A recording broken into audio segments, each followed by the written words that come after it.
அனைவருக்கும் வணக்கம். இது உங்கள் சாது மீடியா. நான் உங்கள் சந்தோஷம். 15% ஸ்டாலின் சவுக்கு வலையொலியின் பணியாளர் கைது. மீண்டும் 91-96. இதுதான் இன்றைய தலைப்பு. சவுக்கு வலையொலியினுடைய பணியாளராக இருந்த சட்டக்கல்லூரி மாணவர் கார்த்திக் கோவிந்தராஜ் என்பவர் கைது செய்யப்பட்டிருக்கிறார். அதுபோல் மேலும் ஒருவரும் மணிவண்ணன் என்கிற அவருடைய ஆதரவாளரும் கைது செய்யப்பட்டிருக்கிறார். அவருக்கு ஆதரவானவர்கள் அனைவரும் விரட்டப்படுகிறார்கள். அவரிடம் பணியாற்றிய முத்தலிப் என்கிற ஒரு நிருபரும் அவரிடமிருந்து விலகி போய்விட்டார் அச்சத்தில்.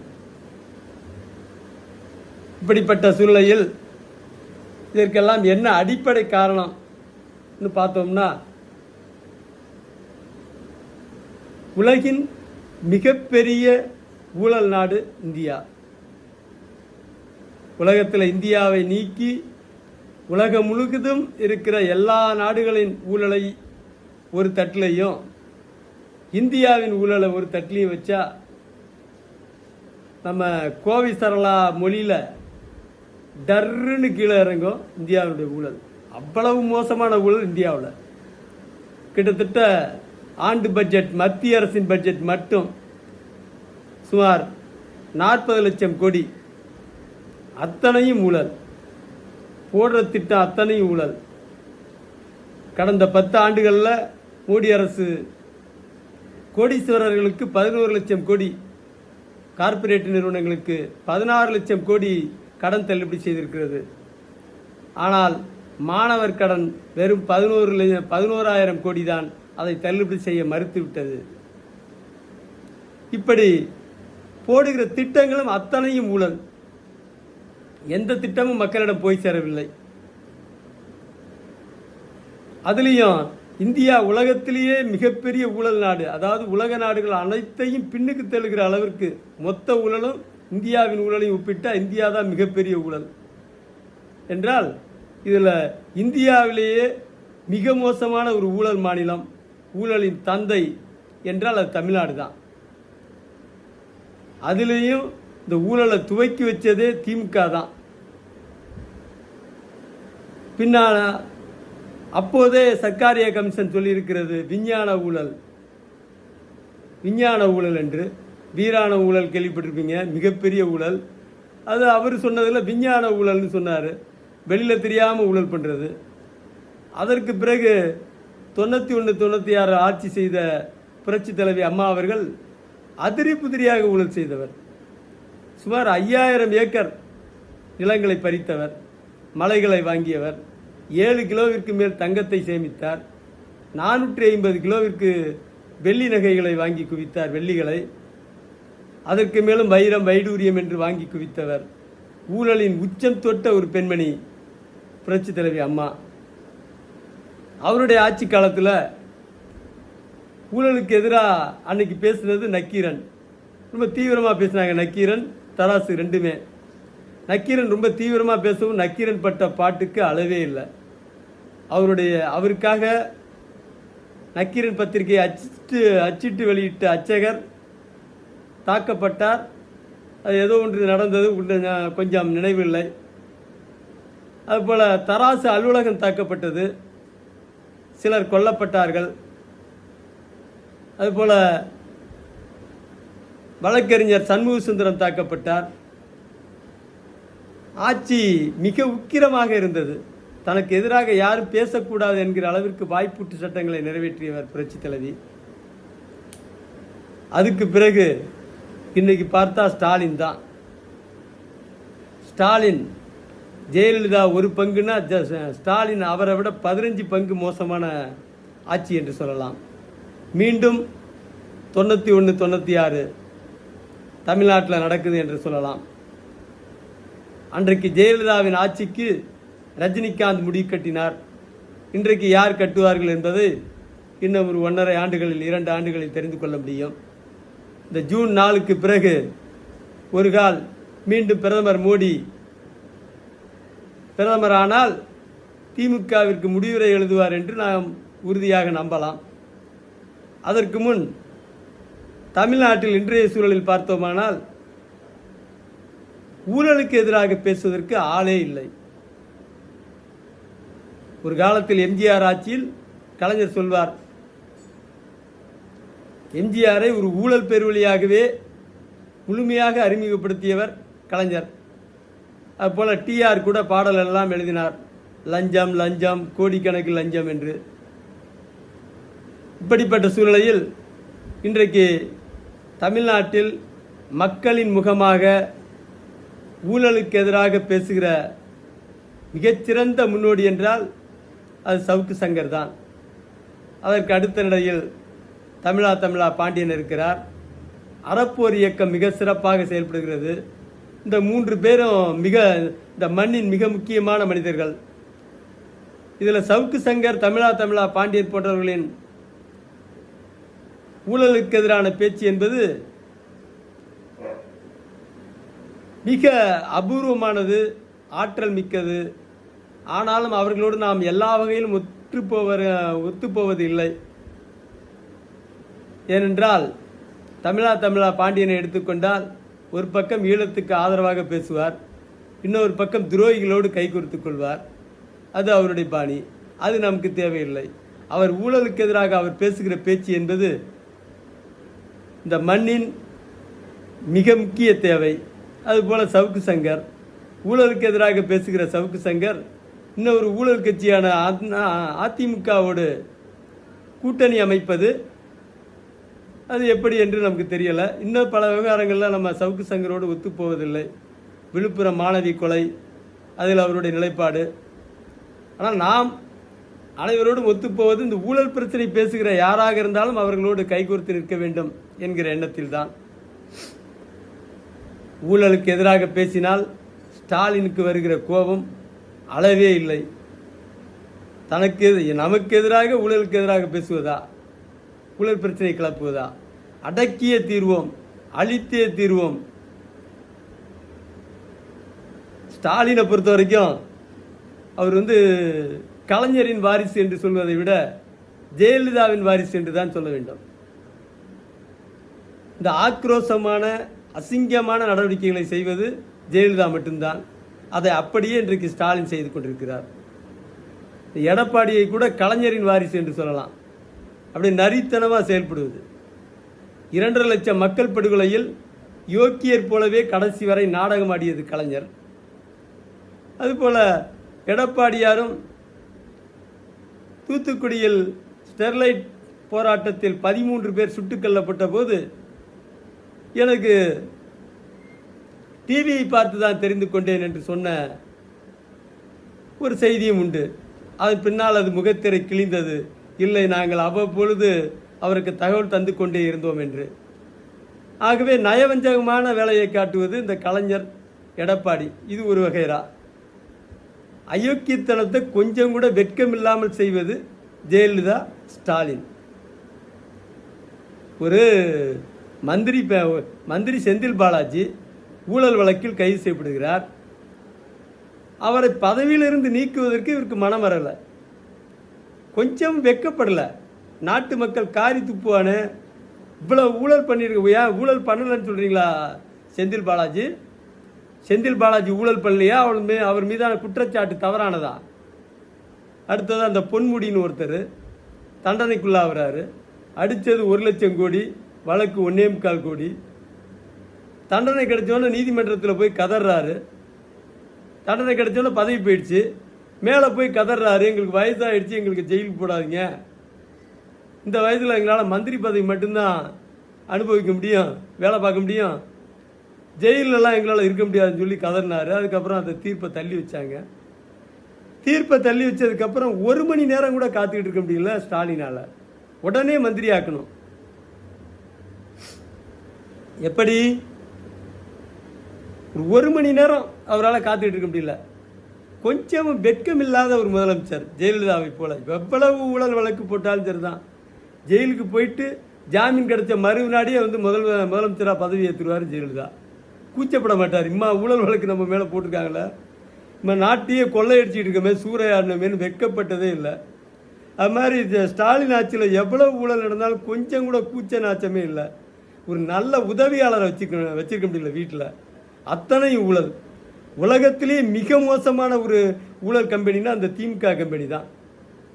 முதல்வரின் தனிப்பிரிவு கேட்கவே வேண்டாம், அவ்வளவு அசிங்கம். தமிழ்நாட்டின் உச்சக்கட்ட ஊழல் தலைமை அந்த முதல்வரின் தனிப்பிரிவு தான். தலைமைச் செயலகம் வரைக்கும் ஊழல், எங்கேயுமே ஒரு யோக்கியம் கூட கிடையாது. மாநிலத்தில் 10 லட்சம் பேர் தினசரி லஞ்ச ஊழலில் ஈடுபடுறான். சுமார் 1 லட்சம் பேர் 500 கோடியிலேருந்து 5000 கோடி வரைக்கும் சொத்து சேர்த்துருக்கான்.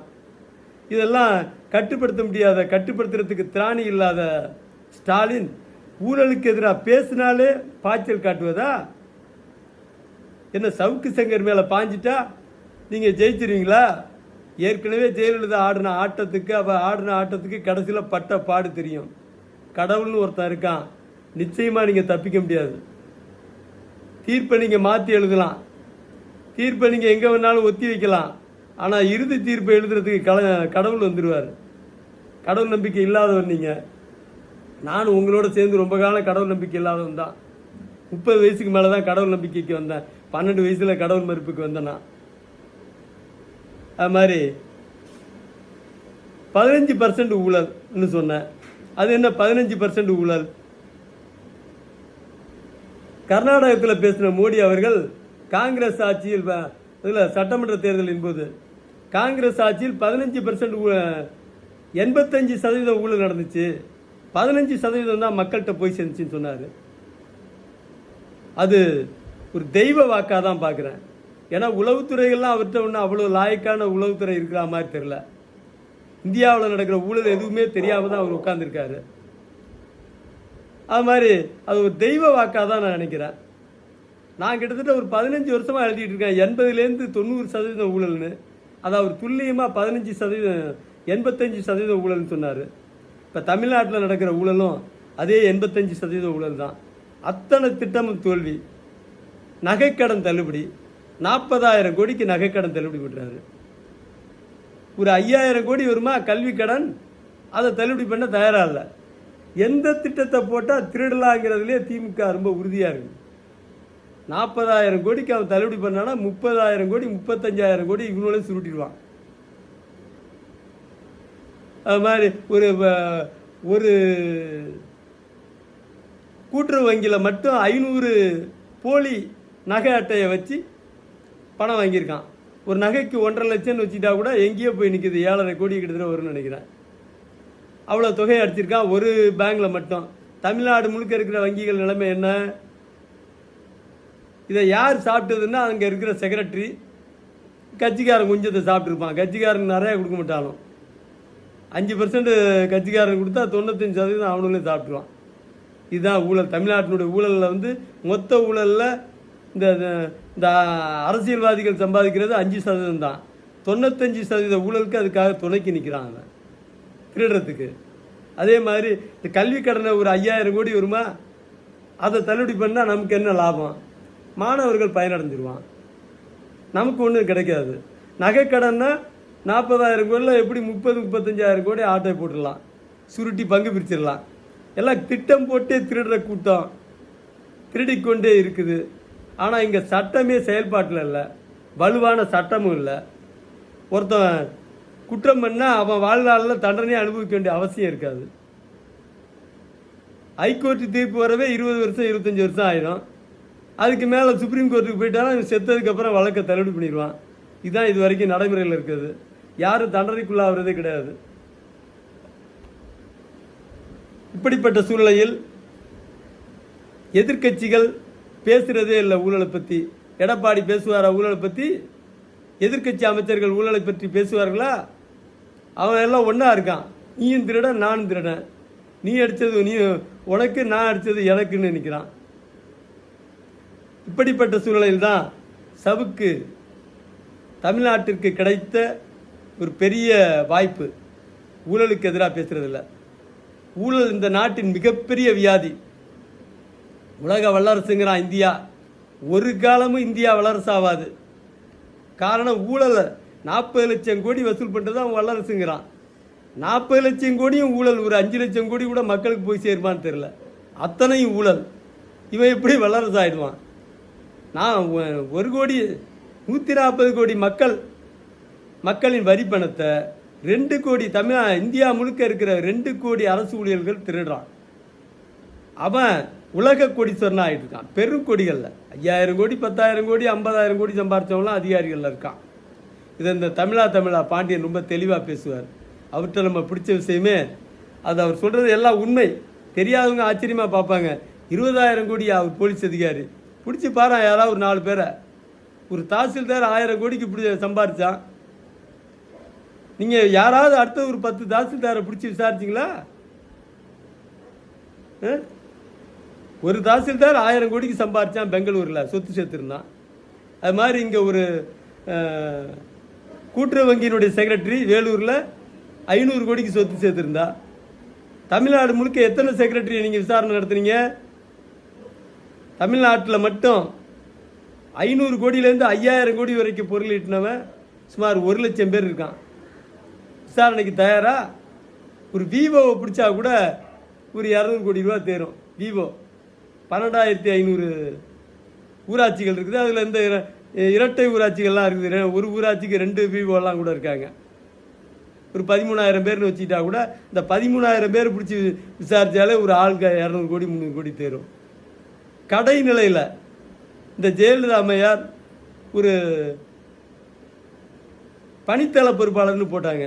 ஊராட்சிக்கு 4 பேர், தமிழ்நாடு முழுக்க ஒரு 50,000 பேர். 50,000 பேரும் கோடீஸ்வரன். ஸ்டாலினுக்கு தெரியுமா? ஸ்டாலின் இருக்கிற உதவியாளருக்கு தெரியும்.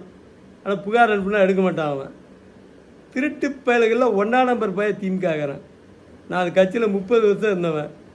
என் அனுபவத்தில் சொல்கிறேன். ஏதோ எட்டத்துலேருந்து பார்த்துட்டு மற்றவங்க சொன்னதை வச்சு சொல்ல.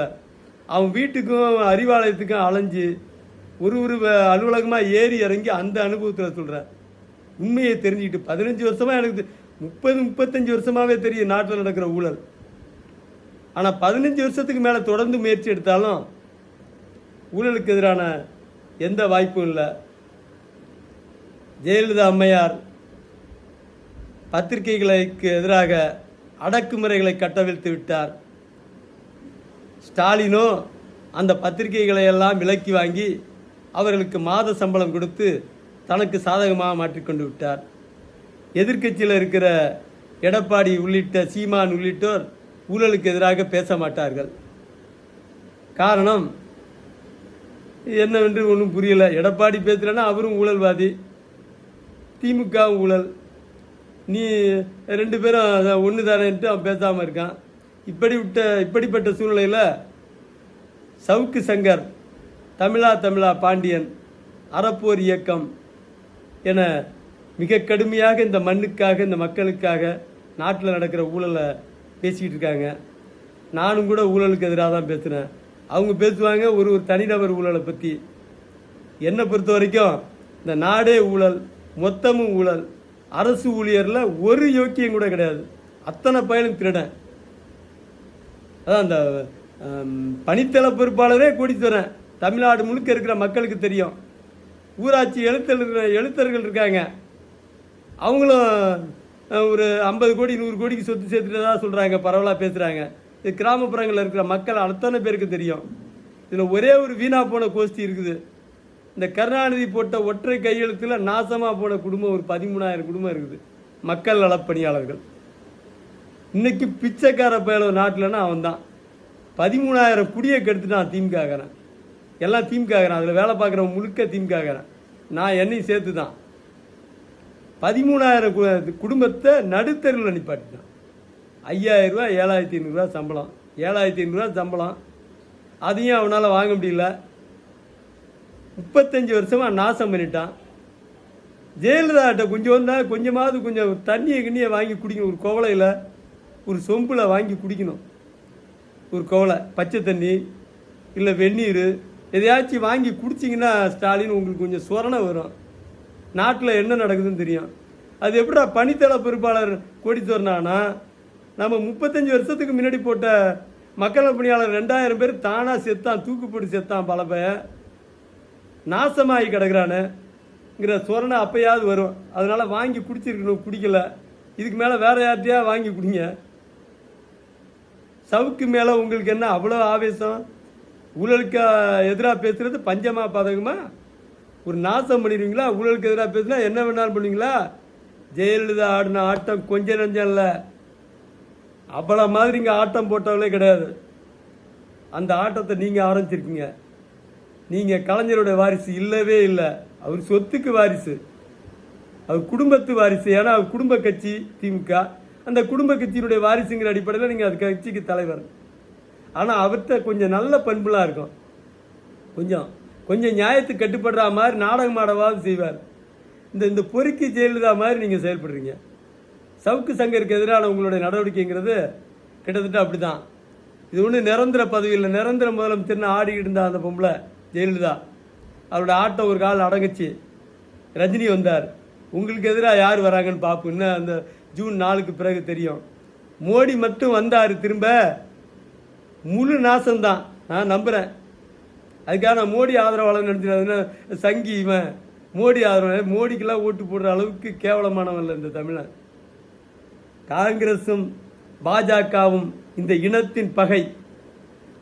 ஒரு காலமும் தமிழர்களுக்கு ஆதரவானவர்கள் அல்ல.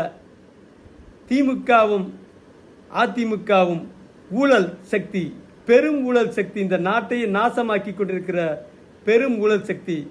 குடிகார மாநிலமாக்கி தமிழ்நாட்டை இளைஞர்களுக்கு திராவிட பானம், பெண்களுக்கு வட்டிக்கு கடன், நாட்டையே நாசம் செய்தது இந்த திமுகவும் அதிமுகவும் தான்.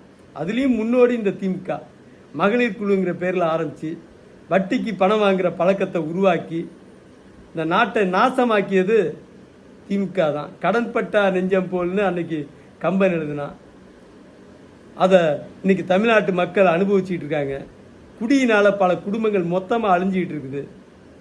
ஊழல் திட்டங்களுக்காக வரியை போட்டு வசூலிச்சுட்டு இருக்கீங்க. போடுறது அத்தனை ஊழல் திட்டம். இது அந்த குடியை நிப்பாட்டினா ஒரு 50,000 கோடி குறைஞ்சி விடுமா? தேவையில்லாமல் வட்டிக்கு வாங்கி திட்டங்கள் போடுறீங்க.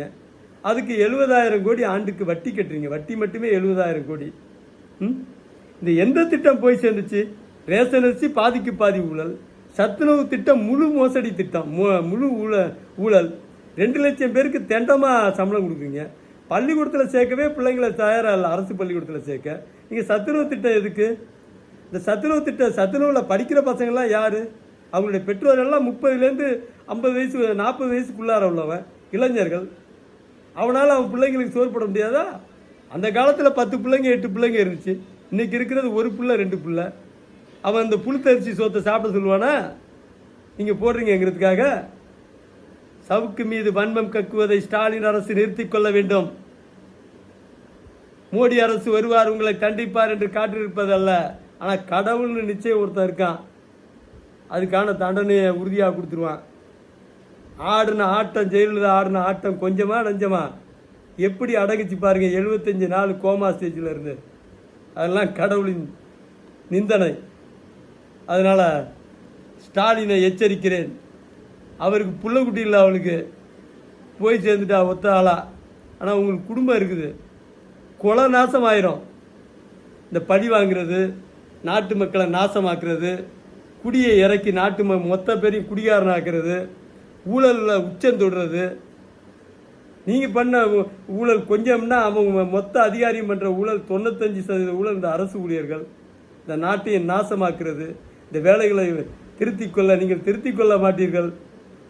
அதற்கு மேல் ஆண்டவன் தான் முடிவெடுக்க வேண்டும் என்று சொல்லி சவுக்கு சங்கருக்கு எனது முழுமையான ஆதரவு உண்டு. ஆதரவு என்றால் இந்த ஊழல் பிரச்சனையில் மட்டும்.